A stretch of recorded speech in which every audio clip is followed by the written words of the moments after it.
ओम नमः शिवाय. शिवपुराण हे हिंदू धर्मातील संस्कृत ग्रंथाच्या 18 पुराणापैकी एक प्रमुख पुराण आहे.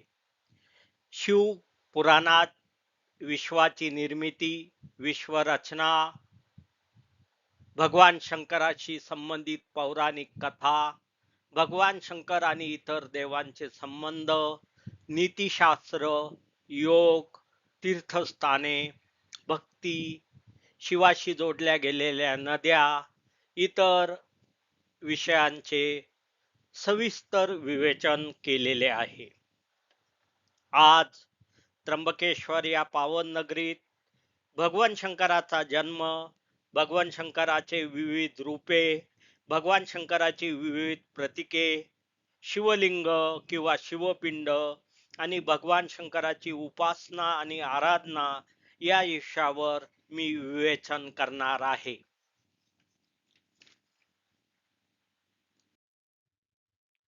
चार वेद, ऋग्वेद, यजुर्वेद, अथर्ववेद व सामवेद, 18 पुराणे ज्यामध्ये शिवपुराणाचाही समावेश आहे व 12 संहिता या हिंदू धर्मग्रंथामध्ये भगवान शंकरा विषयी विविध कथा नमूद केलेल्या आहे. शिवपुराणाच्या मूळ आवृत्तीमध्ये 1,00,000 श्लोक होते, पण कालांतराने या 1,00,000 श्लोकांचे 24,000 श्लोक झाले. आज आपण जे शिवपुराण पठण करतो, ऐकतो, त्यामध्ये 24,000 श्लोक आहे. व्यास ऋषींचा शिष्य रोमाहर्षाने हे 24,000 श्लोकांचे शिवपुराण लिहिलेले आहे. शिवाला महादेवी म्हटले जाते, भोलेनाथी म्हटले जाते. ब्रह्मा विष्णू यांचा समेश असलेल्या त्रिमूर्तीमध्ये शिवाला संहारक मानले जाते. शिव परंपरेनुसार भगवान शिव हे विश्वाची निर्मिती, संरक्षण आणि परिवर्तन करणाऱ्या सर्वोच्च जीवांपैकी एक मानले जातात. हिंदू धर्मग्रंथामध्ये भगवान शिवाचे परोपकारी आणि विनाशकारी असे दोन्ही चित्रण आहे. तसेच कैलास पर्वतावर तपस्वीचे जीवन जगणारा योगी म्हणून सुद्धा शिवाचे वर्णन केले आहे. पार्वती ही पत्नी, गणेश व कार्तिकेय ही त्याची 2 मुले असलेला ग्रस्त म्हणून कुटुंब प्रमुख म्हणूनही त्याचे वर्णन केलेले आहे. शिवाला आदियोगी म्हणून संबोधले जाते आणि योग, ध्यान व कला याचा संरक्षक देव मानले जाते.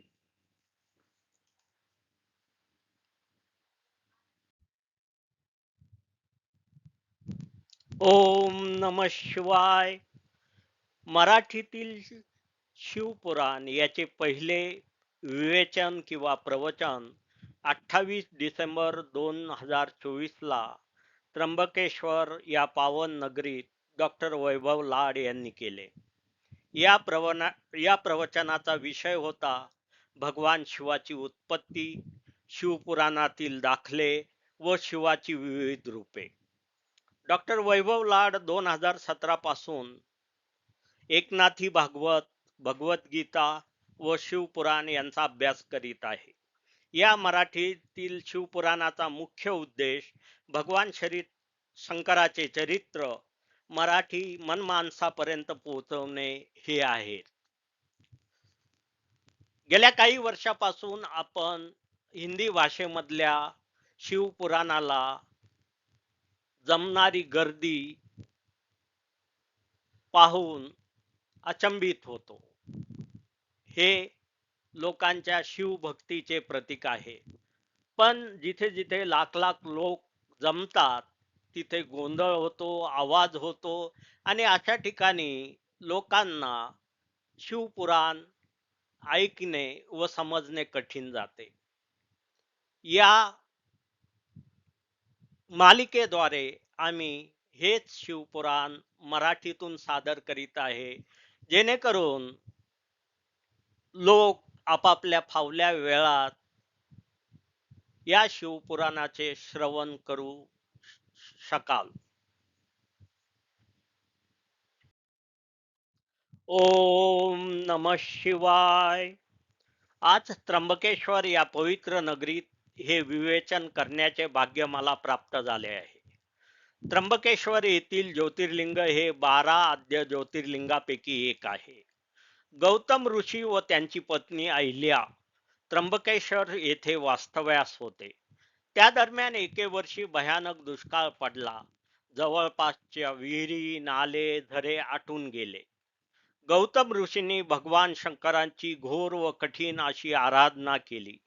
भगवान शंकर प्रकट झाले आणि त्यांना गौतम ऋषींची इच्छा जाणली. त्याचा परिणाम म्हणून भगवान शंकरांनी ब्रह्मगिरी पर्वतातून गोदावरी नदी निर्माण केली. त्यामुळे आजूबाजूचा परिसर जलयुक्त व हिरवागार झाला. ही कथा आपणा सर्वांस माहीतच आहे.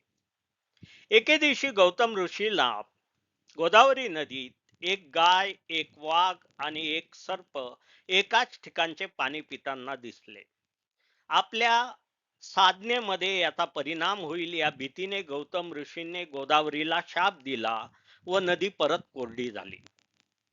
आपण इतर जीवांचा विचार केला नाही म्हणून गौतम ऋषींना खेद झाला व त्यांनी आपला शाप परत घेतला व त्यानंतर गोदावरी नदी पूर्ववत वाहू लागली. अशा रीतीने ब्रह्मगिरी पर्वत, गोदावरी नदी आणि भगवान शंकराचा संबंध आहे.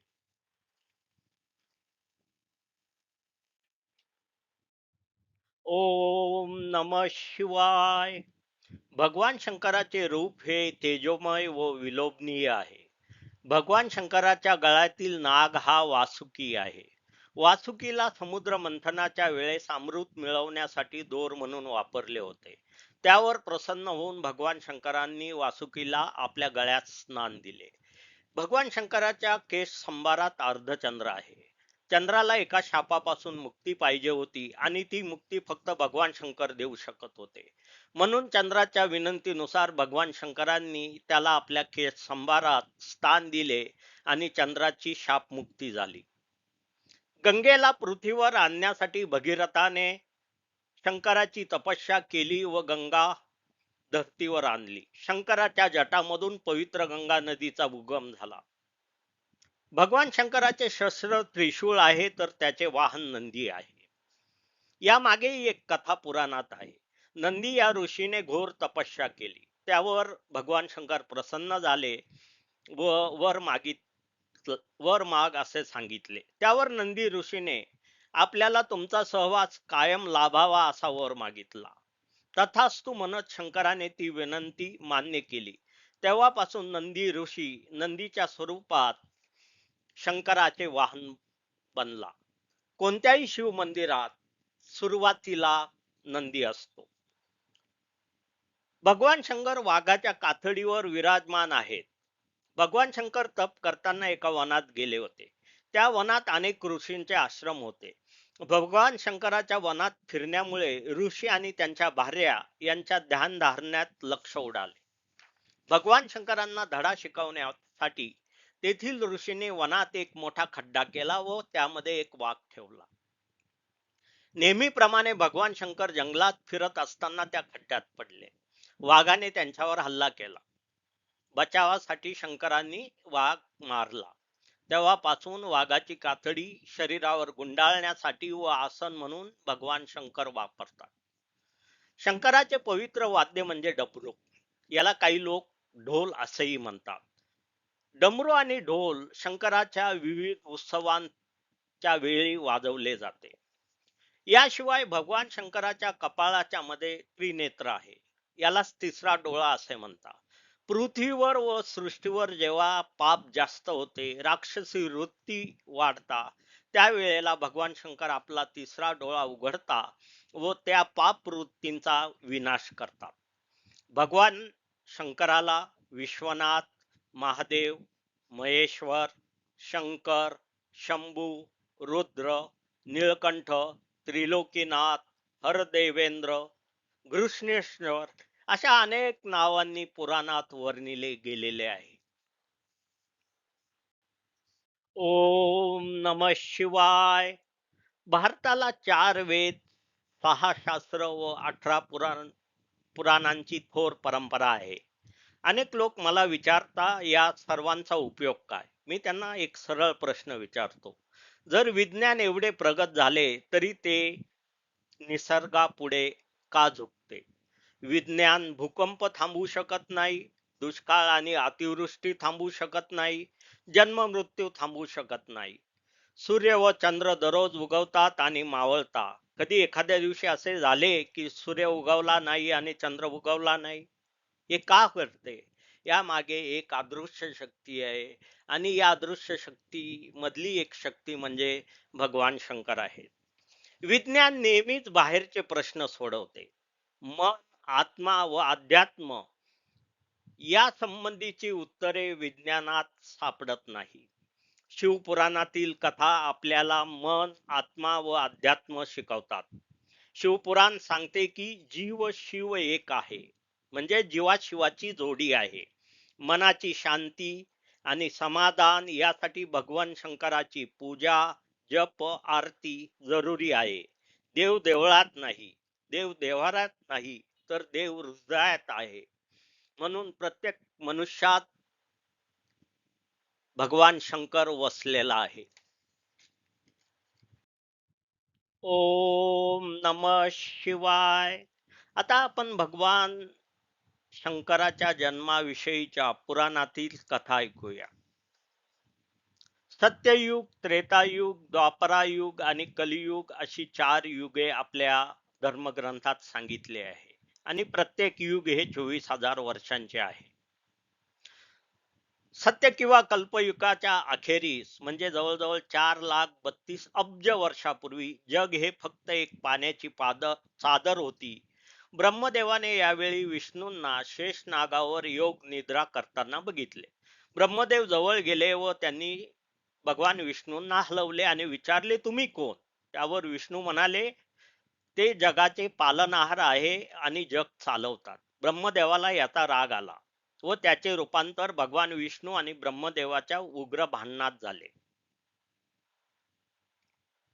हे भांडण चालू असतानाच अचानक एक तेजस्वी स्तंभ व ज्योतिर्लिंग प्रकट झाले.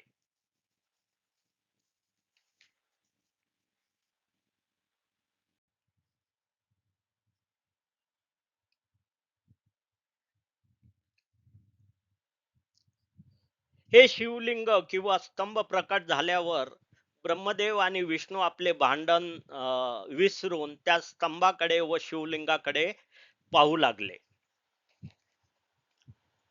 त्या प्रकट झालेल्या स्तंभाला किंवा शिवलिंगाला सुरुवाती नव्हती, मध्यही नव्हता किंवा अंतही नव्हता.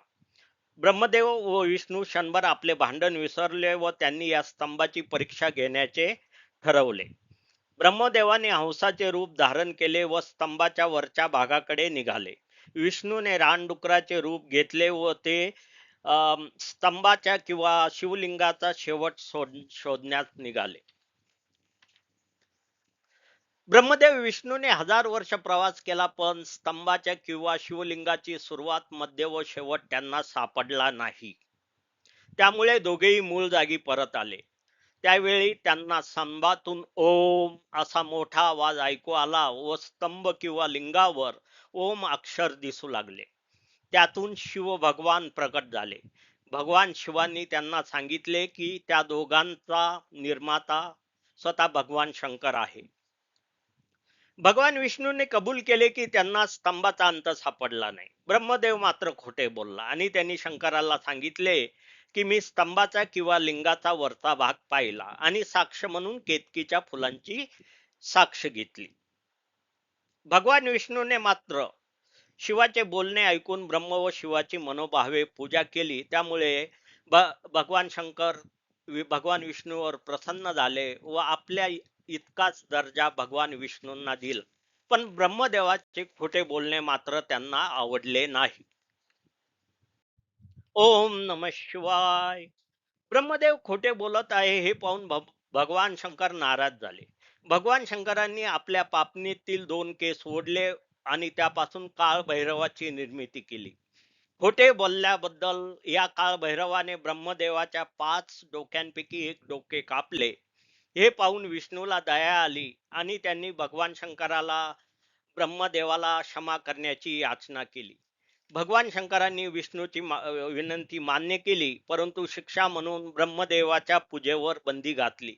म्हणूनच हिंदू धर्मामध्ये ब्रह्मदेवाच्या पूजेची पद्धत नाही. केतकीच्या फुलांनी खोटी साक्ष दिली म्हणून भगवान शंकरांनी केतकीच्या फुलांना त्यांच्या उपासनेतून कायमचेच वगळले. केतकीचे फुले इतर देवांना चालतात, पण भगवान शंकरांना चालत नाही. भगवान विष्णूच्या सत्यवचनावर प्रसन्न होऊन भगवान शंकरांनी त्यांनी त्यांच्या इतकाच दर्जा दिला. राजस्थान मधील पुष्कर मध्ये एक ब्रह्माचे मंदिर आहे, पण त्याची पूजा फक्त वर्षातून 5 वेळा होते. याशिवाय तुम्हाला ब्रह्मदेवाचे मंदिर भारतात कुठेही आढळणार नाही. ओम नमः शिवाय. वैष्णव पंथामध्ये व शिव पंथामध्ये वेगवेगळे प्रतीके वापरले जातात आणि या प्रतीकांना खूप महत्व आहे. भगवान विष्णूच्या नाभीमध्ये कमळ आहे. त्या कमळावर ब्रह्म विराजमान आहे. शिवपुराणात भगवान शंकर आणि भगवान विष्णूंना ब्रह्मदेवापेक्षा मोठे स्थान दिले गेलेले आहे. भगवान शिव म्हणतात, त्यांचा जन्म कृष्ण विवर व आकाश गंगेच्या स्फोटातून झाला आहे. या जन्माच्या वेळी जो ध्वनी प्रगट झाला तो ध्वनी म्हणजेच ओम. विज्ञानातील विश्वनिर्मितीच्या सिद्धांतही असाच आहे. विज्ञानानुसार सृष्टीची निर्मिती कृष्ण विवर व त्यापासून झालेल्या स्फोटातून झाली. वैष्णव धर्मात शंख, गदा, चक्रपाणी, सुदर्शन चक्र, कमळ, गरुड असे अनेक प्रतीके आहे. शिवपंथात त्रिशूळ, डमरू, भस्म, बेल अशी अनेक प्रतीके आहे. या प्रतीकांचा उपयोग पूजा अर्चना करताना होतो किंवा उत्सव साजरा करताना होतो. ओम नमः शिवाय. मागच्या भागात आपण भगवान शंकराचा जन्म कृष्ण विवर व आकाश गंगेच्या स्फोटातून झाला असे बघितले. भगवान शंकर हे काळ, वेळ आणि अस्तित्वहीन आहेत. भगवान शंकराचा जन्म कृष्णविवर व त्यातून निघालेल्या लहरीपासून झाला आहे. बऱ्याच ग्रंथामध्ये भगवान शंकराचा जन्म तांडव नृत्याशी जोडला गेला आहे. हे तांडव नृत्य म्हणजे सृष्टी आणि विज्ञान दर्शवते, सृष्टी आणि विनाश दर्शवते, सृष्टी आणि नाश दर्शवते. हिंदू धर्मातील अजून एक संकल्पना म्हणजे त्रिमूर्ती. त्रिमूर्ती म्हणजे ब्रह्मा, विष्णू आणि महेश. ब्रह्मदेव सृष्टीची निर्मिती करतो, विष्णू सृष्टीचे जतन करतो आणि शिव सृष्टीचा ज्या वेळेला पाप आणि अधर्म जास्त होतो त्या वेळेला विनाश करतो किंवा संहार करतो. निर्मिती, जतन व विनाश हे चक्र युगानुयुगे चालू आहे आणि ते या त्रिमूर्ती ब्रह्मा, विष्णू, महेश यांच्याशी संबंधित आहे.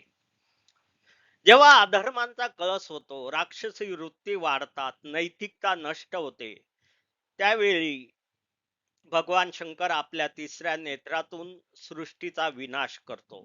त्यानंतर ब्रह्मा परत नवीन सृष्टी निर्माण करतो, तर विष्णू या नवीन सृष्टीचे जतन आणि पालन करतो. ही त्रिमूर्ती जगाचा समतोल राखते, विश्वाची व्यवस्था बघते आणि निसर्ग, जीवजंतू, मानव यांच्यात समन्वय साधते. ओम नमः शिवाय. शिव जन्माची कृष्ण विवरापासून उत्पत्ती हे आपण आधीच्या भागात बघितले. पुराणामध्ये भगवान शंकराच्या जन्माची अजून एक कथा सांगितली आहे. सर्व देवांची आई आदिती, तिला जगन्माता असेही म्हणते, आणि ऋषी कश्यप यांच्या मिलनातून अनेक देव देवता, ग्रह, चंद्र, तारे यांचा जन्म झाला. त्यापैकी एक देव म्हणजे भगवान शंकर. अशा रीतीने भगवान शंकराचा जन्म पृथ्वी व ब्रह्मांड यांच्या मिलनातून झाला असे पुराणात सांगितले जाते. आदिती मातेपासून जन्मलेले भगवान शंकर तारकासूर राक्षसाचा वध करता व विश्वातील राक्षसी प्रवृत्तीला संपवतात. या अर्थाने भगवान शंकर रक्षक, कर्तव्यपरायण, त्याग व धर्मरक्षक ठरतात. भगवान शंकराच्या जन्माशी वेदांमध्ये आढळणारी गोष्ट म्हणजे रुद्र. वेदांमध्ये रुद्राच्या 11 अवतारातून भगवान शंकराचा जन्म झाला असे सांगितलेले आहे. भगवान शंकराच्या जन्माशी या 3 प्रमुख कथा आपल्याला पुराणामध्ये आढळतात. पहिली कथा म्हणजे कृष्ण विवरातून जन्म, दुसरी कथा म्हणजे माता आदिती आणि कश्यप यांच्यापासून जन्म, आणि तिसरा म्हणजे 11 रुद्रांपासून जन्म. या तिन्ही कथा आपल्याला वेगवेगळ्या पुराणात आढळतात.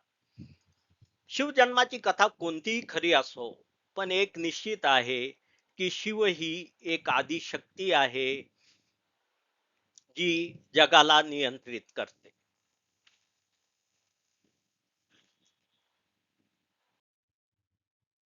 मागच्या भागामध्ये आपण बघितले की शिवजन्माच्या एका कथेमध्ये शिवाचा जन्म 11 रुद्रांशी निगडीत आहे. रुद्रांचे पहिले रूप शक्तिशाली व विनाशकारी होते, त्यामुळे त्या वेशामध्ये शिवाचा उल्लेख वादळाचा राजा असाही केला गेला आहे. कालाच्या ओघात या शक्तिशाली आणि विनाशकारी रुद्राने योगी, दीनबंधू, दयाळू असे स्वरूप प्राप्त केले आणि मग भगवान शंकर खऱ्या अर्थाने विश्वदेवता झाले. त्यानुसार ते विविध रूपात आढळतात. योगीच्या रूपात, साधूच्या रूपात, दीनबंधूच्या रूपात, दयाळू महात्म्याच्या रूपात आणि संवारक रूपात. वेदानुसार कश्यप ऋषींची पत्नी सौरभी यांना 11 रुद्र झाले. या कथेनुसार भगवान शंकराचा जन्म रुद्र अवताराशी संबंधित आहे. गंगा नदी सुरुवातीला आकाशात होती. भगीरथाच्या प्रयत्नातून भगवान शंकरांनी आपल्या जटामधून तिला पृथ्वीवर उतरवले. गंगा नदीची कथा भगवान शंकराचे सृष्टीवरील नियंत्रण, शुद्धीकरण व नूतनीकरणाची साक्ष आहे. ओम नमः शिवाय. मागील 3 भागात आपण भगवान शंकराच्या जन्माविषयी विविध कथा ऐकल्या. या प्रकरणात आपण शिव पार्वती या विषयावर थोडे विवेचन करणार आहोत. शंकराची पहिली पत्नी होती सती. हिच्या मृत्यूनंतर भगवान शंकर शोकाकुल व एकाकी पडले व त्यांनी स्वतःला योग, साधना व तपस्येत गुंतवून ठेवले. पर्वतराजाची कन्या पार्वती हिने दीर्घकाळ उग्र तपस्या केली. या तपस्येमुळे शिव प्रसन्न झाले. पार्वतीने त्यांना वरविले व अशा रीतीने भक्ती व प्रेमातून शंकर पार्वती एक झाले. या कथेत पार्वती म्हणजे सतीचा पुनर्जन्म आहे. या कथेमध्ये प्रेम आहे, त्याग आहे, निर्धार आहे, घोर तपस्या आहे. भक्ती आणि प्रेमातून पार्वतीने भगवान शंकरांना जिंकले. प्रेम आणि भक्तीची ताकद या कथेतून आपल्याला समजते. सतीची कथा कारुण्यपूर्ण आहे.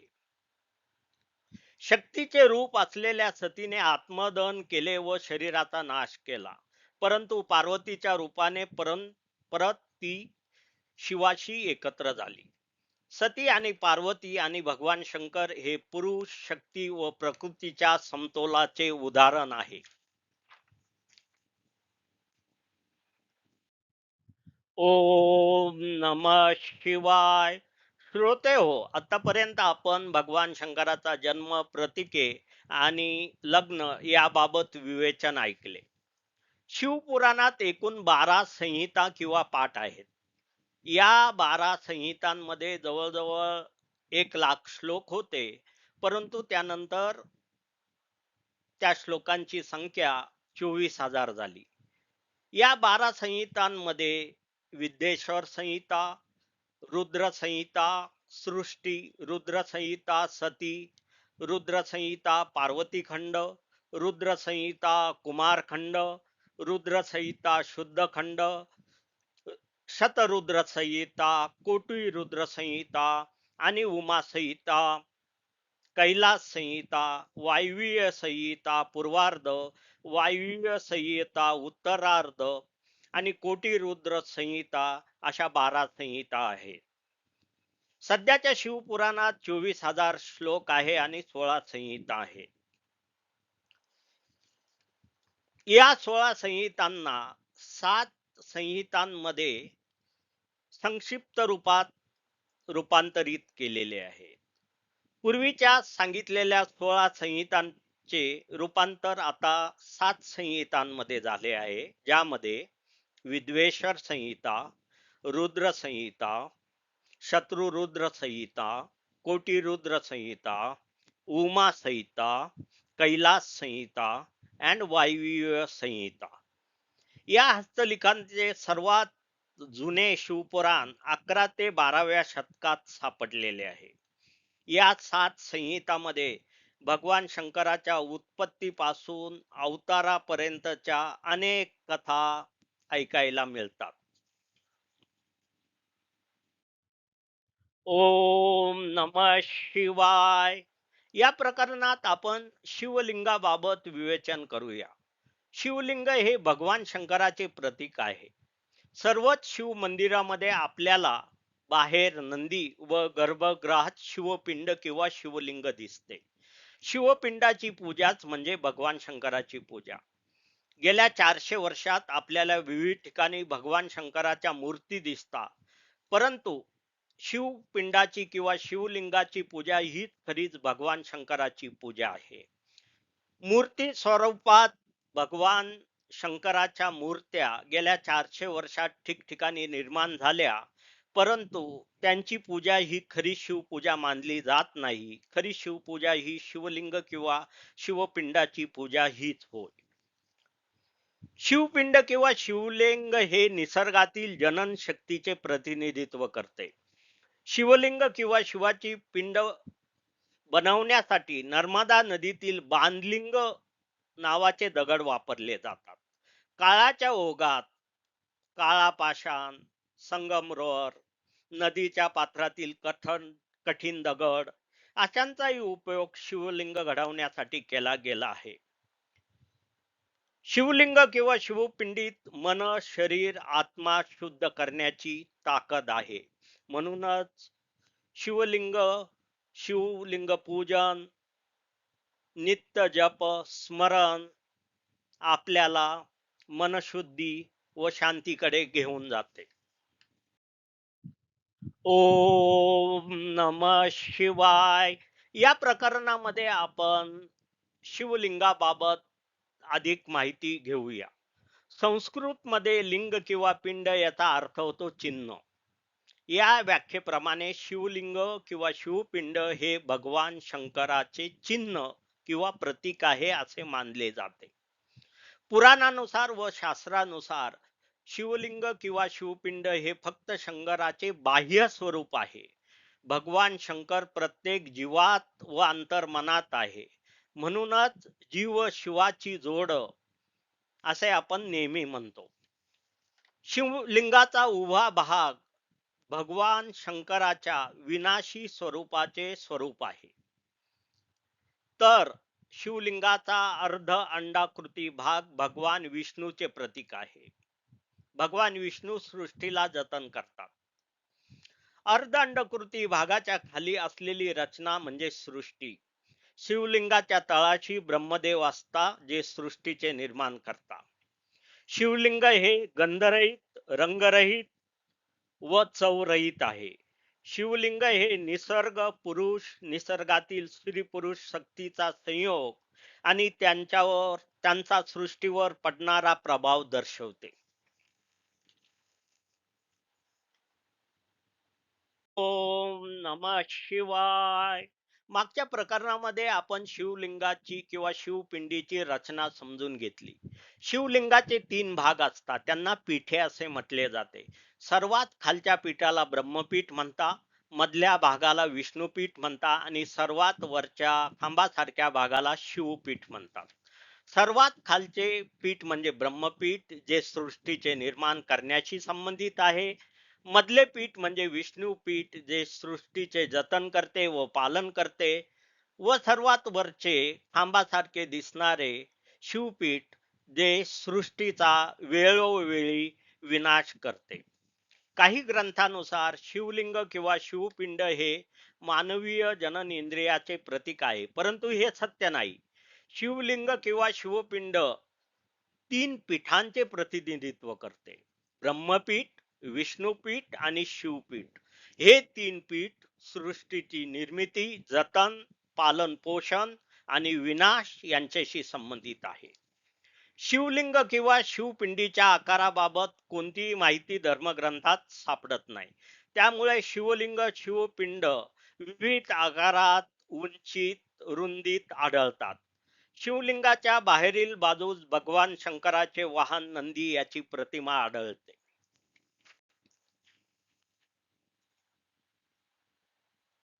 ओम नमः शिवाय.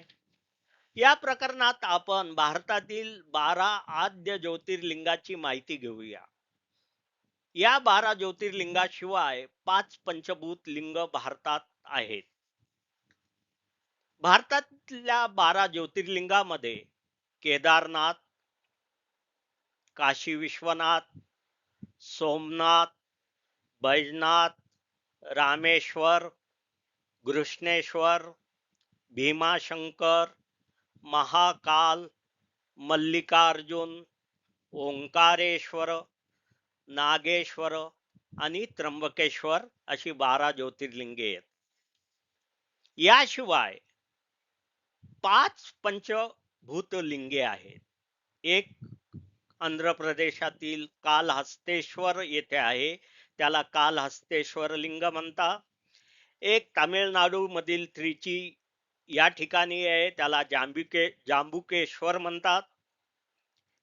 एक अन्नामलई पर्वतात तामिळनाडूत आहे, त्याला अरुणाचलेश्वर म्हणतात. एक कांजीवरम तामिळनाडू मध्ये आहे, त्याला एकंबरेश्वर म्हणतात. आणि एक तामिळनाडू चिदंबरम येथे आहे, त्याला नटराज म्हणतात. म्हणजेच कालहस्तेश्वर, जांबुकेश्वर, अरुणाचलेश्वर, एकंबरेश्वर, नटराज ही 5 पंचभूत लिंगे आहेत. या 5 पंचभूत लिंगाचा संबंध पंचतत्वांशी आहे. पंचतत्व म्हणजे काय? आकाश, पृथ्वी, जल, वायू आणि अग्नी. आपले शरीर हे या पंचतत्वापासून बनलेले असते आणि आपण आपल्या देहाचा जेव्हा त्याग करतो तेव्हा ते परत या पंचतत्वात विलीन होते. तशा अर्थाने तुम्ही बघितले तर भगवान हा शब्द सुद्धा या पंचतत्वांशी जोडला गेलेला आहे. भगवान मधला भ म्हणजे भूमी, भूमी म्हणजे पृथ्वी, ग ग म्हणजे गगन, गगन म्हणजे आकाश, व म्हणजे वायू, अ म्हणजे अग्नी आणि न म्हणजे नीर किंवा जल किंवा पाणी. अशा रीतीने भगवान या शब्दात सुद्धा पंचतत्व आढळतात. भारतातील हे 12 ज्योतिर्लिंग आणि पंचमहाभूत लिंग अतिशय प्रसिद्ध आहे आणि दरवर्षी शिवरात्र, महाशिवरात्र, कार्तिक पौर्णिमेला या ठिकाणी मोठ्या प्रमाणात शिव उत्सव साजरा केला जातो. ओम नमः शिवाय. या प्रकरणामध्ये आपण भगवान शंकराची विशेषणे आणि विविध रूपांची चर्चा करणार आहोत. भगवान शंकराच्या प्रमुख विशेषणामध्ये शंभू म्हणजे सौम्य, सांब म्हणजे भोळा, शंकर म्हणजे उपकार करता, महेश म्हणजे महाईश, महादेव म्हणजे देवांचा देव, उमापती म्हणजे पार्वतीचा पती, अर्धनारी नटेश्वर म्हणजे नटराज, महायोगी म्हणजे महान योगी, स्मशान राखवी म्हणजे स्मशानात संचार करणारा, अशी अनेक विशेषणे पुराणात व शास्त्रात दिलेली आहे. याप्रमाणे शिवाची विविध रूपे आहेत आणि सर्वात महत्वाचे रूप म्हणजे शंकर, पार्वती, गणेश आणि कार्तिकेय. हे रूप भगवान शंकराला कुटुंब प्रमुख म्हणून दाखवते. संसारात राहूनही परमार्थ साधता येतो, हे या कुटुंब प्रमुखाच्या भूमिकेतून भगवान शंकर मानवाला संदेश देतात. शिवाचे दुसरे रूप म्हणजे फक्त भगवान शंकर, जटा, चंद्रकोर, गंगा, त्रिशूळ, डमरू आणि नंदी. तिसरे रूप म्हणजे भगवान शंकराचे योगी आणि तपस्वीचे रूप. त्यानंतर येते भगवान शंकराचे चौथे रूप, ज्यामध्ये भगवान शंकर वाघाचे कातडे शरीरावर पांघरून रणावनात हिंडतो. या रूपाला त्याचे साधुरूप म्हटले गेलेले आहे. पाचवे रूप म्हणजे शिवाचे तांडव नृत्य. या तांडव नृत्याच्या वेळी त्रिशूल आणि डमरू वाजवून शिव भयंकर असे तांडव नृत्य करतो आणि राक्षस आणि पापाचा नाश करतो. पुराणामध्ये अजून एक रूप सांगितले गेलेले आहे, ते म्हणजे अर्धनारी नटेश्वर, म्हणजे अर्धा पुरुष आणि अर्धा स्त्री. यानुसार पुराण असा संदेश देते की पुरुष आणि स्त्री समान आहेत आणि दोघांमधल्या शक्ती सारख्याच आहेत.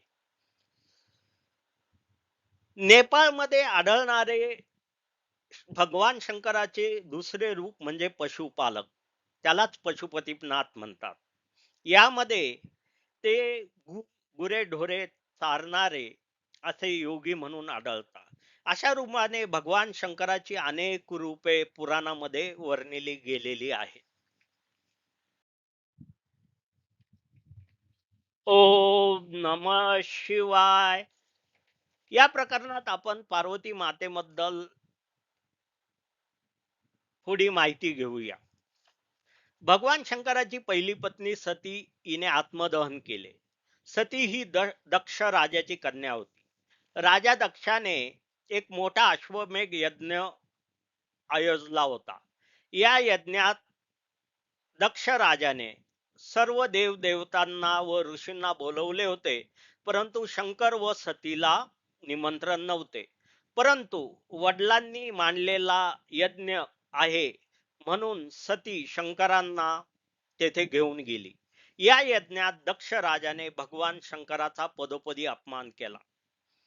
त्यामुळे क्रोध येऊन सतीने स्वतःला यज्ञाच्या अग्नीत झोकून दिले.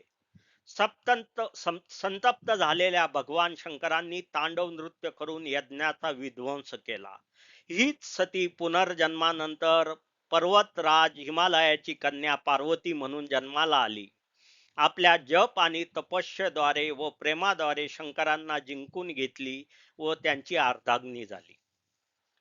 पार्वतीला उमा, सती, दुर्गा, गौरी, अंबिका, काली अशा विविध रूपांनी ओळखले जाते. भगवान शंकराचे दोन पुत्र गणेश आणि स्कंद. स्कंदाला कार्तिकेयन असेही दक्षिण भारतात म्हटले जाते. भगवान गणेशाच्या जन्माची कथा आपल्या सर्वांना ठाऊक आहे. दुसरा पुत्र कार्तिकेयाचा जन्म भगवान शंकराच्या बीजापासून झाला आणि त्याला 6 डोकी होती म्हणून त्याला स्कंद म्हणतात. पार्वतीला शक्ती देवता मानले गेलेले आहे. पार्वतीला विविध रूपांमध्ये कधी 2 हात, कधी 4 हात, कधी 8 ते कधी 10 हात दाखवले आहेत. वेगवेगळ्या अवतारानुसार पार्वती मातेची वेशभूषा, हातातली शस्त्रे वेगवेगळी दाखवली गेली आहे. पार्वती ही जगाची माता आहे किंवा जगन्माता आहे आणि म्हणून भगवान शंकराबरोबर शक्तीची किंवा पार्वतीची पूजा हे एक पूजनीय कर्तव्य आहे.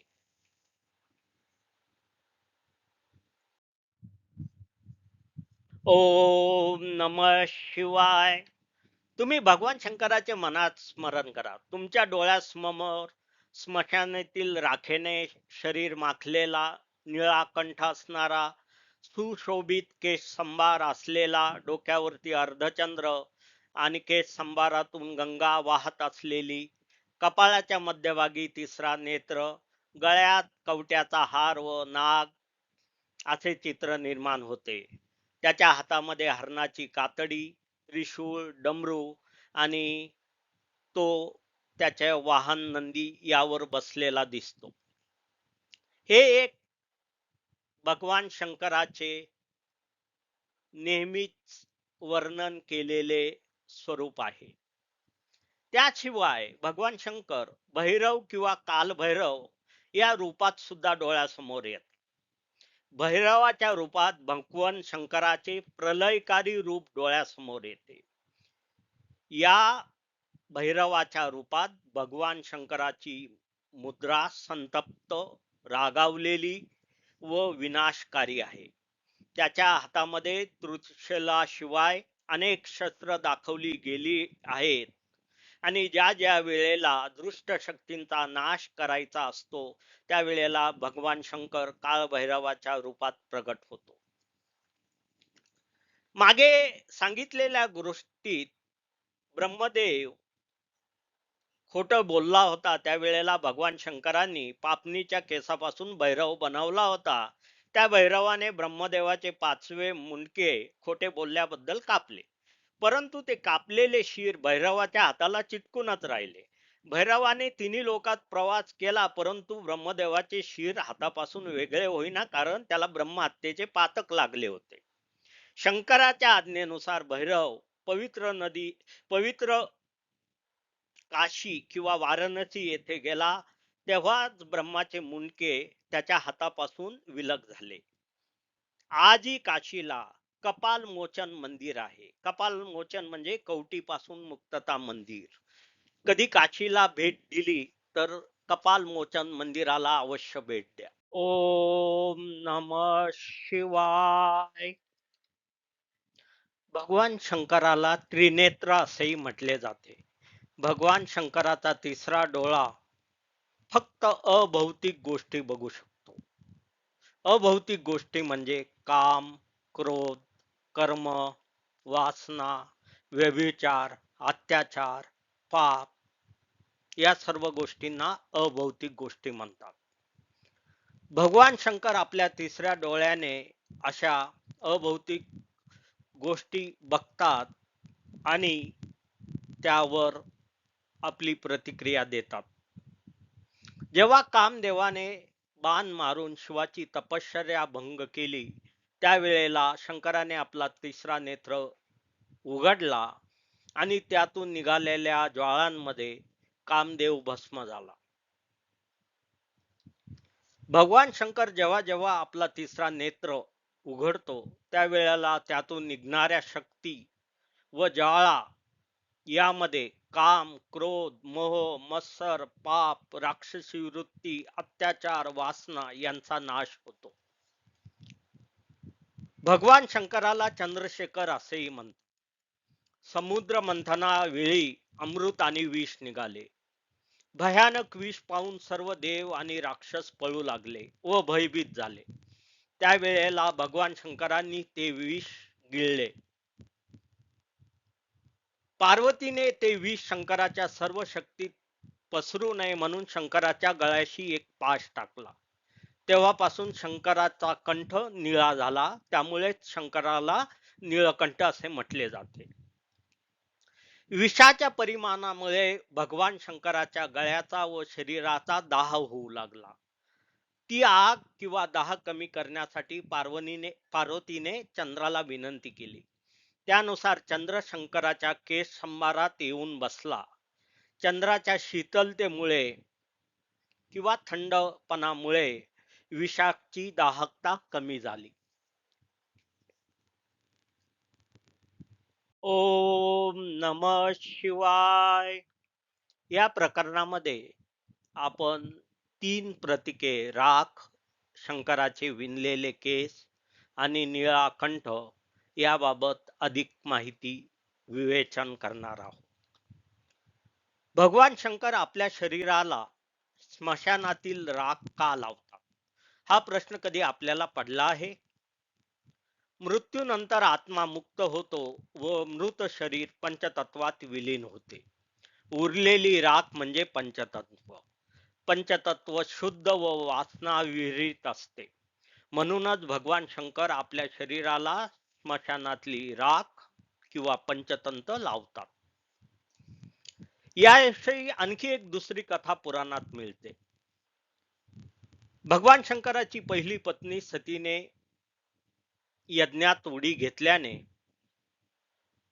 शंकराने सतीच्या जळालेल्या शरीराला घेऊन त्रिलोकाचा प्रवास केला.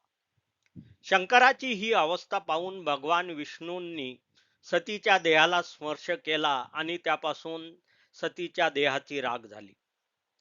सती सतत आपल्या सोबत राहावी म्हणून शंकरांनी ती सतीची राख किंवा ते भस्म आपल्या शरीराला लावून घेतले. भगवान शंकराच्या वेशभूषेचा एक अद्भुत भाग म्हणजे त्याची विशिष्ट केश रचना. लांबसडक जटा व्यवस्थित मांडून सुसौंदर असा केशसंभार भगवान शंकरांनी केलेला आहे. भगवान शंकरांची ही केश रचना इतर देवतांच्या केश रचनेपेक्षा वैशिष्ट्यपूर्ण व वेगळी आहे.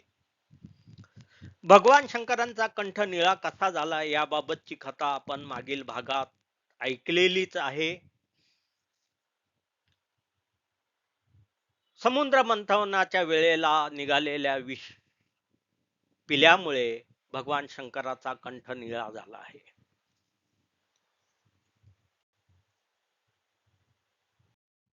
ओम नमः शिवाय.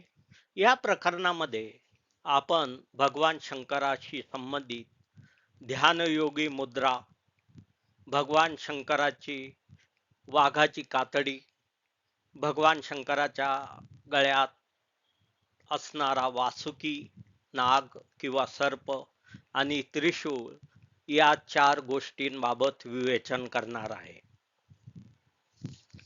भगवान शंकरांना अनेक वेळा योगाच्या रूपात दाखवले गेले आहे. भगवान शंकर कैलास पर्वतावर जेव्हा ध्यान धारणा करता त्या रूपाला योगी रूप असे संबोधले जाते. या रूपात चंद्र व गंगा यांनाही स्थान मिळालेले आहे. याच रूपाला ध्यानयोगी रूप असे म्हटले जाते. भगवान शंकराचे आसन वाघाचे कातडे आहे. वाघाचे कातडे हे शक्ती व ऊर्जेचे प्रतीक आहे. वाघाचे कातडे वापरण्यामागची कथा आपण पूर्वीच्या भागात ऐकलेली आहे. भगवान शंकराच्या गळ्यात दाखवलेला सर्प किंवा नाग म्हणजे वासुकी. वासुकी हा सर्पांचा दुसरा राजा होता. सर्पांचा पहिला राजा म्हणजे शेषनाग. त्या शेषनागावर विष्णू बसतात. समुद्र मंथनाच्या वेळेला वासुकीचा उपयोग दोरी म्हणून करण्यात आला आणि त्यातून अमृत आणि विष निघाले. वासुकीच्या या कार्यावर प्रसन्न होऊन भगवान शंकराने वासुकीला आपल्या गळ्यात स्थान दिले. तेव्हापासून शंकराच्या गळ्यात वासुकी रूपी सर्प किंवा साप दाखवला जातो. शंकराच्या हातातील त्रिशूळ हे निर्माता, रक्षक आणि संहारक याचे प्रतीक आहे. त्रिशूळाचे 3 पाती सत्व, रज व तमस या समतोलाचे प्रदर्शन करते. ओम नमः शिवाय. या प्रकरणात आपण भगवान शंकराशी संबंधित डमरू किंवा ढोल आणि कैलास पर्वत आणि काशी किंवा वाराणसी या 3 गोष्टींचे विवेचन करणार आहोत. भगवान शंकराच्या हातातील डमरू किंवा ढोल यांचे धार्मिक महत्व आहे. भगवान शंकर जेव्हा डमरू वाजवतात त्यावेळेला त्यातून नाद ब्रह्माचा आवाज येतो. हा आवाज ज्यातून निघणाऱ्या ध्वनीने विश्व निर्माण झाले आहे. डमरूतून निघणाऱ्या नाद ब्रह्म आवाजातून सृष्टीची निर्मिती होते. म्हणूनच भगवान शंकराला आदिनाद ब्रह्म असे म्हटले जाते. हे डमरू आणि ढोल शिवरात्र, महाशिवरात्र, कार्तिकी पौर्णिमा आणि इतर शिवाच्या उत्सवामध्ये वाजवण्याची प्रथा अनेक शतकांपासून हिंदू धर्मामध्ये चालत आलेली आहे. दक्षिण भारतात भगवान शंकराला हातात परशु म्हणजे कुऱ्हाड व हरणाचे कातडे पांघरलेले दर्शवले जाते. परशु किंवा कुऱ्हाड हे भगवान शंकराचे संहारक अस्त्र दाखवले गेले आहे.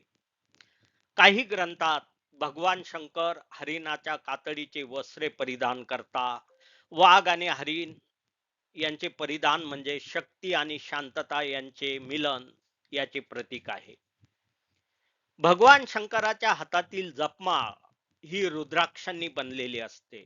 या जपमाळेचा उपयोग भगवान शंकर ध्यान व धारणेच्या वेळी करतात. कैलास पर्वत हे भगवान शंकराचे निवासस्थान आहे. कैलास पर्वतावर भगवान शंकर नित्य जप आणि आराधना करता आणि म्हणूनच कैलास पर्वत हा विश्वाचा केंद्रबिंदू आहे. भगवान शंकराचे जे सेवक आहेत त्यांना गण म्हणतात. काही जण त्यांना भूतगण किंवा भूत यजमान असेही म्हणतात. भगवान शंकरांनी आपले पुत्र गणेशाला त्यांचा सरदार नेमले, त्यामुळे गणेशाला आपण गणाधीश असेही म्हणतो, म्हणजे गणाचा मालक असेही म्हणतो. यानंतर येते ते वाराणसी किंवा काशी हे शहर. काशी हे शहर लाखो वर्षापासून एक पवित्र स्थान मानले जाते आणि मोक्ष प्राप्तीसाठी आणि तपस्येसाठी एक पवित्र स्थळ म्हणून प्रसिद्ध आहे. ओम नमः शिवाय. शिवपुराणानुसार जिथे शिव आहे तिथे शक्ती आहे. शक्तीशिवाय शिव हा ज्ञानाचा प्रतीक आहे. शक्ती व ज्ञानाचा संगम म्हणजे भगवान शंकर किंवा भगवान शिव. ज्ञान आणि शक्ती एक दुसऱ्याशिवाय राहू शकत नाही असा संदेश शिवपुराणातून दिला गेला आहे. बराच वेळ लोक स्त्रीची किंवा स्त्री तत्वाची तुलना शक्तीशी करतात. काही लोक पुरुष तत्वाला शक्ती पुरुष म्हणून ओळखतात. शिवपुराणानुसार शक्ती व ज्ञान एकच आहे. फक्त शक्ती कधी पुरुष रूपात तर कधी स्त्री रूपात अवतार घेते. शिवाची पूजा करणाऱ्यांना शैव म्हणतात. जे शैव भक्त सर्व संग परित्याग करून भगवान शंकराला शरण जातात व त्याच्या जपा आणि आराधनामध्ये मग्न होतात, ते त्यांचे आयुष्य शंकराच्या सेवेसाठी वाहून घेतात. अशा भक्तांना शाक्य असे म्हटले जाते. असे सेवक भगवान शंकराची निरंतर सेवा व आराधना करता. ते स्वतःला पूर्णपणे भगवान शंकराशी एकरूप होण्याचा प्रयत्न करता व त्याद्वारे मोक्षाचा मार्ग शोधतात.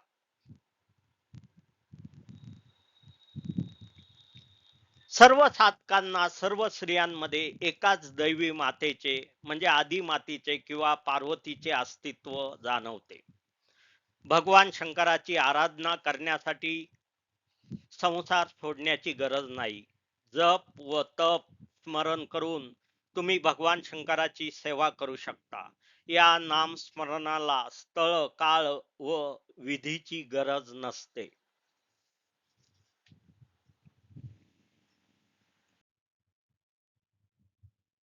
ओम नमः शिवाय. मागच्या भागात आपण दोन प्रकारचे शिवभक्त बघितले. शाक्य जे स्वतःला पूर्णपणे भगवान शंकराच्या सेवा व आराधनेत मग्न करून घेतात. योग आराधना तपस्या पूजा याद्वारे ते ज्ञानप्राप्ती व मोक्ष प्राप्तीचा प्रयत्न करतात. दुसऱ्या प्रकारचे शिवभक्त म्हणजे संसारात राहून परमार्थ करणारे. हे शिवभक्त नियमित पूजा व नामस्मरण करतात व याद्वारे संसारात राहून परमार्थ साधण्याचा प्रयत्न करतात. शिवपुराणात भगवान शंकराच्या दोन भूमिका वारंवार वर्णिल्या गेलेल्या आहे. पहिली भूमिका म्हणजे कुटुंब प्रमुख किंवा गृहस्थ म्हणून. कुटुंब प्रमुख म्हणून भगवान शंकर, पार्वती व त्यांचे दोन पुत्र गणेश आणि कार्तिकेय ही एक वेळोवेळी आढळणारी कुटुंब प्रमुख म्हणून प्रतिमा शिवपुराणात आहे. दुसरी प्रतिमा म्हणजे ध्यानयोगी किंवा योगी, तप साधना तपस्या करणारा म्हणून शिवपुराणानुसार भगवान शंकराला योगी, महायोगी असे संबोधले गेलेले आहे. तुम्ही गृहस्थ आश्रमामध्ये राहूनही भगवान शंकराची सेवा करू शकता. त्यासाठी ग्रह त्याग करण्याची गरज नाही. ज्यांना पूर्ण काळ भगवान शंकराच्या सेवेला वाहून घ्यायचे आहे ते योगी किंवा संन्यास घेऊ शकतात.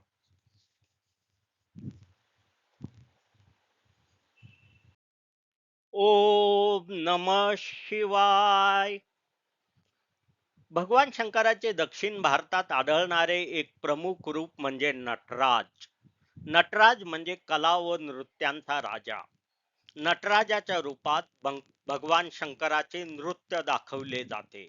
या नटराजाच्या मूर्ती भोवती वर्तुळाकार पोकळ आकाराची एक तबकडी असते. हे वर्तुळ सृष्टी निर्माण, सृष्टी जतन व सृष्टी विनाशाचे प्रतीक आहे. हे चक्र युगानयुगे चालत आलेले आहे व चालणार आहे. वर्तुळाकार तबकडीतील अग्नी मकराच्या मुखातून बाहेर पडतो. हा अग्नी विनाशाचे प्रतीक आहे. नटराजाचे नृत्य तांडव किंवा शांत या दोन्ही स्वरूपात आढळते. भगवान शंकराला नृत्य कलांचा स्वामी मानले जाते. नटराजांच्या काही मूर्त्यांमध्ये माता पार्वतीचेही नृत्य दाखवले गेले आहे. यात विविध प्रकारच्या मूर्त्या आहेत, जशा दुर्गा अवतार, अंबिका अवतार, अंबा अवतार, अंबालिका अवतार, गौरी अवतार, जगन्माता अवतार. नटराज प्रामुख्याने दक्षिण भारतातील शैव पंथात आढळतो. नटराज भगवान शंकर आणि पार्वती यांच्या नृत्यातून कला व नृत्याचे ज्ञान देतो. ओम नमः शिवाय. शिवपुराणानुसार भगवान शंकराच्या शरीरात 5 मंत्र आहेत. त्या 5 मंत्रांना पंचब्राह्मण म्हणतात. हे पंचब्राह्मण किंवा 5 मंत्र शिवाच्या पंचमुखी मूर्तीत चित्रित केले गेलेले आहेत.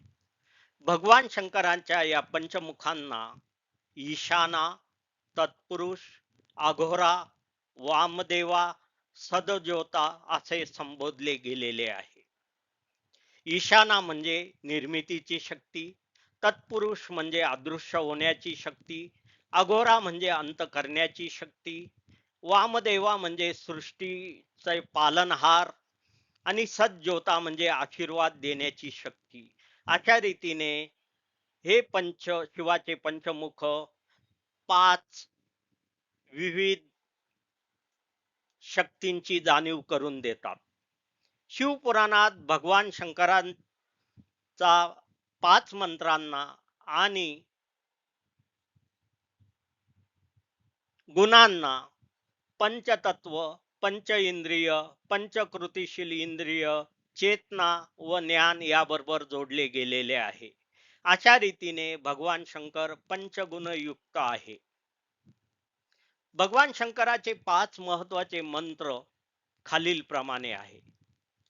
नमस्ते अस्तु भगवान विश्वेश्वराय महादेवाय त्र्यंबकाय त्रिपुरांतकाय त्रिकालनी कालाय कालाग्नि गुरुदाय नीलकंठाय मृत्युंजयाय सर्वेश्वराय सदाशिवाय श्रीमन महादेवाय नमः.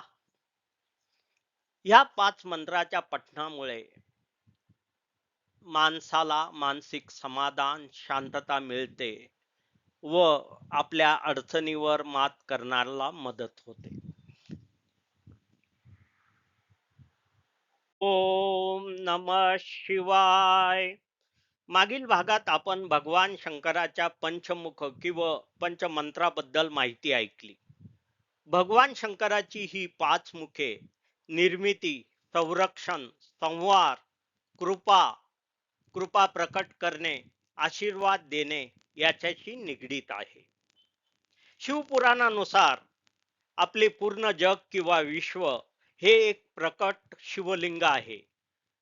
या शिवलिंगाला विशिष्ट गुणधर्म, अंत किंवा भौतिक अवस्था नाही. हे विश्व भगवान शंकर, विष्णू आणि ब्रह्माच्या समन्वयातून आणि समतोलातून चालते. हे एक अखंड चक्र आहे. शिवपुराणानुसार भगवान शंकर अविनाशी पुरुष आहे, म्हणजे ज्याचा कधीही अंत होत नाही. तो अंतहीन व अलौकिक आहे, म्हणजे तो लौकिका पलीकडचा आहे, भौतिक गोष्टीच्या पलीकडचा आहे. शिवलिंग किंवा शिवपिंडीला आरंभ, मध्य व शेवट नाही. भगवान शंकर आणि शिवलिंग हे अनादी अनंत आहे. म्हणूनच भगवान शंकराची आराधना, मनस्मरण मानवी जीवनात महत्वाचे ठरते. ओम नमः शिवाय. मागील भागांमध्ये आपण शिवलिंग आणि 12 ज्योतिर्लिंग याबाबत माहिती ऐकली आहे. शिवपुराणानुसार शिवलिंग किंवा शिवपिंड हे शंकराचे बाह्य प्रतीक आहे. शिवलिंगाबाबत काही चुकीचे समज आहेत. काही पाश्चात्य विद्वानानुसार शिवलिंग हे जगाच्या जननशीलतेचे प्रतीक आहे, परंतु हा समज पूर्णपणे चुकीचा आहे. शिवलिंग 3 पीठांचे बनलेले असते. सर्वात खालचे पीठ म्हणजे ब्रह्मपीठ, जे सृष्टीची निर्मिती करते. मधले पीठ म्हणजे विष्णुपीठ, जे जगाचे जतन व पालन करते. व सर्वात वरचे पीठ म्हणजे शिवपीठ, जे जगाच्या विनाशाची, संवाराशी संबंधित आहे. शिवलिंगामध्ये एक अलौकिक शक्ती असते. शिवलिंगेच्या पूजेत मन, अंतर्मन यांची शुद्धी होऊन मनुष्यात शांती व समाधान मिळते. वेदांमध्ये सुद्धा शिवलिंगाला अनादी, अंतहीन व शाश्वत असे वर्णिले गेलेले आहे. शिवलिंग हे शक्ती, ज्ञान, सर्जनशीलता व शाश्वततेचे प्रतीक आहे. म्हणूनच अशा अलौकिक शिवलिंगाची दररोज पूजा पाठ करणे मानवाचे कर्तव्य आहे. ओम नमः शिवाय. शिवरात्र म्हणजे काय? कधी आपण याचा विचार केला आहे? शिवरात्रीच्या दिवशी भगवान शंकर आणि माता पार्वती यांच्या रूपात शक्तीचा संगम होतो. भगवान शंकराची शक्ती आणि माता पार्वतीची ऊर्जा एकत्र येतात, म्हणून शिवरात्र हा एक पवित्र आणि ऊर्जेने आणि शक्तीने भरलेला दिवस हिंदू धर्मात मानला जातो.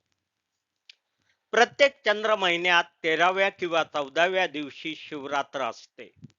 वसंत ऋतूच्या आगमनापूर्वी म्हणजे साधारणतः फेब्रुवारी मार्च महिन्यामध्ये महाशिवरात्र येते.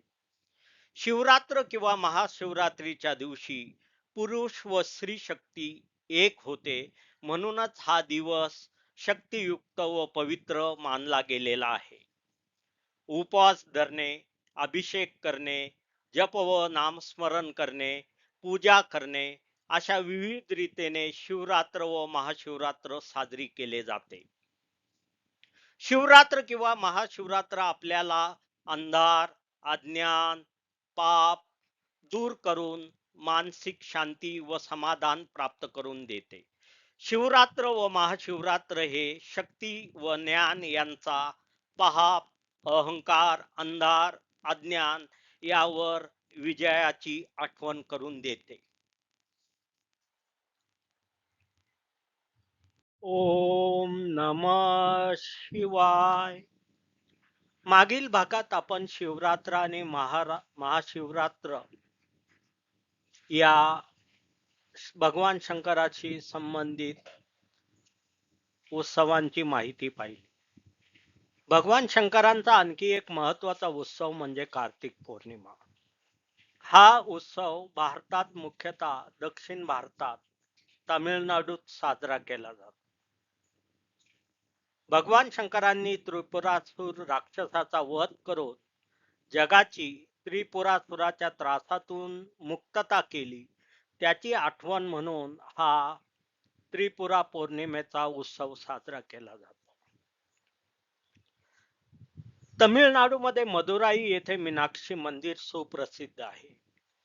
विष्णूने आपली बहीण मीनाक्षी म्हणजे पार्वतीला शिवाशी लग्न लावून दिले होते. त्याची आठवण म्हणून मदुराई येथे कार्तिक पौर्णिमेला मोठा उत्सव होतो. वैष्णवपंथीय लोक आणि शैवपंथीय लोक या दोन्ही पंथाचे हिंदू या मदुराईच्या उत्सवात सामील होतात. याशिवाय उत्तर भारतात आणि ईशान्य भारतात तीज नावाचा सण साजरा होतो, तो भगवान शंकराशी संबंधित आहे. आणि शेवटी भारतीय हिंदू धर्मातील सर्वात मोठे पर्व म्हणजे कुंभ. दर 3 वर्षांनी येणारा कुंभ व दर 12 वर्षांनी येणारा महाकुंभ यामध्ये शैवपंथीय भाग घेतात. नुकताच प्रयागराज येथे महाकुंभ पार पडला. कुंभामध्ये पहिले स्नान करण्याचा मान नागा साधू किंवा शिवपंथाचे साधू यांना असतात. यावरून भगवान शंकराचे महत्व लक्षात येते. ओम नमः शिवाय. भगवान शंकराच्या नामस्मरण करण्यासाठी मराठीत एक सोपा मंत्र आहे. शक्य असेल आणि वेळ असेल त्यावेळेला शिवपुराणातील मराठीतला हा मंत्र आपण जप करायला पाहिजे. हा मंत्र म्हणण्यास 2 ते 3 मिनिटापेक्षा जास्त वेळ लागत नाही, पण हा मंत्र वाचल्यानंतर आपण सक्षम आणि सामर्थ्यवान अनुभवाल. मराठीतील हा मंत्र असा आहे. कैलास राणा शिवचंद्र मोळी, फणींद्र माथा मुकटी जळाळी, कारुण्य सिंधू भव दुःख हारी, तुझविन शंभो मजको न तारी. याचा अर्थ असा आहे, कैलास पर्वतावर बसलेला व चंद्र धारण केलेला, माथ्यामधून गंगा आणि गळ्यात नाग असलेल्या, कारुण्य व दयेने पूर्णपणे भरणारा आणि संसारातील दुःख नाश करणाऱ्या शंभो, मी तुला शरण येत आहे. या मंत्राचे दुसरे कडवे आहे. रविंदू दावानल पूर्ण भाळी, स्वनेत्र नेत्री तिमिरो गजाळी, ब्रह्मांड दिशा मदनांतकारी, तुझवनी शंभो मजको न तारी. याचा अर्थ आहे की ज्याला 3 नेत्र आहे, जो तिमिराचा म्हणजे अंधाराचा नाश करतो, पापाचा नाश करतो, जो ब्रह्मांडाचा नाथ आहे, ज्याने मदनाचा नाश केलेला आहे, अशा भगवान शंकराला मी शरण येत आहे.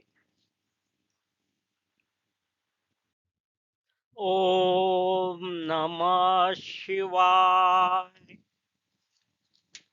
मागच्या भागात सांगितलेल्या मराठी मंत्राशिवाय 5 संस्कृत मंत्र आहे, जे म्हणायला सोपे आहे.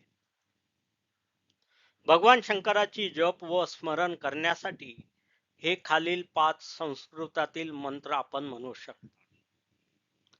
ओम शिवाय नमः. ओम सर्वात्मने नमः. ओम त्रिनेत्राय नमः. ओम हराय नमः. ओम इंद्रमुखाय नमः. ओम शिवाय नम म्हणजे हे शिवा, मी तुम्हाला नमन करतो व शरण जातो. ओम सर्वात्मने नमः म्हणजे सर्व आत्म्यांचा प्रभू असलेला आणि सर्व देवी दैवतांचा आद्य दैवत असलेल्या शंकराला मी शरण जातो. ओम त्रिनेत्राय नमः म्हणजे त्रिनेत्रधारी अशा भगवान शंकराला मी शरण जातो. ओम हराय नमः म्हणजे मी ईश्वराला वंदन करतो. आणि ओम इंद्र मुखाय नमः म्हणजे इंद्र हा स्वर्गाचा राजा आहे. मुखाय म्हणजे दृष्टी किंवा ज्ञान. अशा इंद्राचा राजा जो भगवान शंकराचा भक्त आहे आणि शंकराच्या ठायी असलेल्या शक्ती आणि ज्ञानाला मी नमन करतो. सकाळी कर्मकांड केल्यानंतर शिव मंत्राचा जप करावा. ओम नमः शिवाय. मागील दोन भागात आपण मराठीत आणि संस्कृतातील काही मंत्र पाहिजे. काही लोकांना हे मंत्र पाठांतर करण्यास अवघड जातात.